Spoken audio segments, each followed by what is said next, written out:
রুমগুলো ক্লিন করতেছি। সবাইকে মনিখান ইকো ফার্মে স্বাগতম। আজকে আমি রুমগুলো ক্লিন করতেছি, কারণ আমাদের যে মনিখান ইকো ফার্মের যে মুরগিগুলো ছিল এই রুমের, এই মুরগিগুলো আমরা বিক্রি করে দিছি। আমাদের পাশে যে রুমটা ছিল ওই রুমে কিছু মুরগি আছে এখনো, তাই বাকিগুলো বিক্রি করে দেওয়ার কারণে এগুলো আমরা ক্লিন করতেছি। কারণ আগামী যে বেসটা উঠাবো আমরা, আলহামদুলিল্লাহ আশা আছে যে বেসটা উঠানোর, ওই বেসটার জন্য আমরা ওই রুমগুলো পরিষ্কার করে নিতেছি। না হলে পরিষ্কার আগে যে ক্লিন যদি আমরা আগে না করি, তাহলে মুরগির যে বিষটাগুলো আছে এগুলা থেকে ভাইরাস ছড়া যাবে। ভাইরাস হয়ে গেলে পরবর্তী বেসে মুরগি মারা যাওয়ার সম্ভাবনা থাকবে বেশি। তাই আগে ভাগে আমরা এটা ক্লিন করে নিতেছি।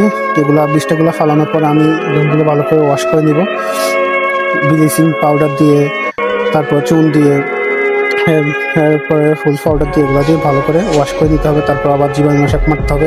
অনেক কাজ পড়ে আছে এখনো। সবাই আমাদের মনিখান ইকো ফার্মের জন্য দোয়া করবেন। আমরা যেন এই মনিখান ইকো ফার্মটি অনেক দূর পর্যন্ত এগিয়ে নিতে পারি। দেশের অর্থনীতিতে আমরা বড় একটা চাবিকাঠি হয়ে উঠতে পারি। হালাল, এমনকি হালালভাবে যেন ব্যবসাটা করতে পারি আমরা। এমনকি আমরা যে নেক্সট স্বপ্নটা নিয়ে মনিখান ইকো ফার্মটি দাঁড় করাতে চাইতেছি, ওটা যেন আমাদের পূরণ হয়। সবাই আমাদের জন্য ওই দোয়া করবেন। সবসময় যেন আমরা ভালো থাকতে পারি, এমনকি মনিখান ইকো ফার্মটি অনেক দূরে এগিয়ে নিতে পারি। সবাই ভালো থাকবেন। ওকে, আল্লাহ হাফেজ। আসসালামু আলাইকুম রহমতুল্লাহি ওয়া বারাকাতুহু।